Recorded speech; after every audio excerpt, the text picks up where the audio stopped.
বন্ধুরা, আজ আমি বানাবো ডাব চিংড়ি। ডাব চিংড়ি বানানোর জন্য প্রথমেই চিংড়ি মাছগুলোকে খুব ভালোভাবে ধুয়ে বেছে পরিষ্কার করে একটা পাত্রে নিয়ে নেব। আমি আগের থেকে একটা বড় সাইজের ডাব কেটে জলটা বের করে রেখেছি।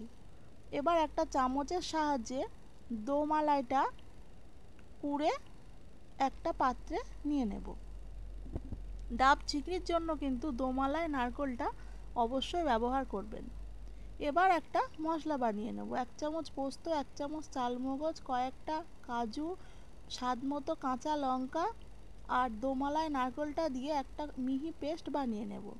এবার এই পেস্টের মধ্যেই স্বাদ মতো নুন, অল্প একটু হলুদ আর সামান্য একটু চিনি দিয়ে খুব ভালোভাবে মিশিয়ে নিয়ে চিংড়ি মাছের ওপরে এই মশলার পেস্ট ঢেলে দিয়ে খুব ভালোভাবে চিংড়ি মাছগুলোকে মশলা মাখিয়ে নেব।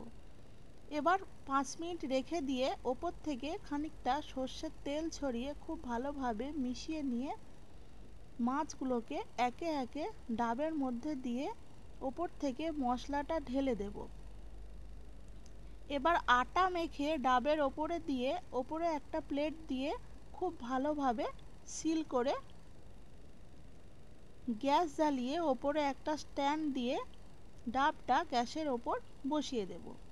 এবার হাই হিটে 15 মিনিট আর লো হিটে আরও 15 মিনিট স্টিম দিয়ে নেব।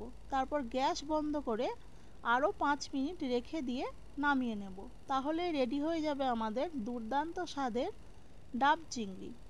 বন্ধুরা, সামনেই ভাইফোঁটা আসছে। ভাইকে তোমরা এইভাবে ডাব চিংড়ি রান্না করে খাওয়াতে পারো, ভাই একদম খুশি হয়ে যাবে।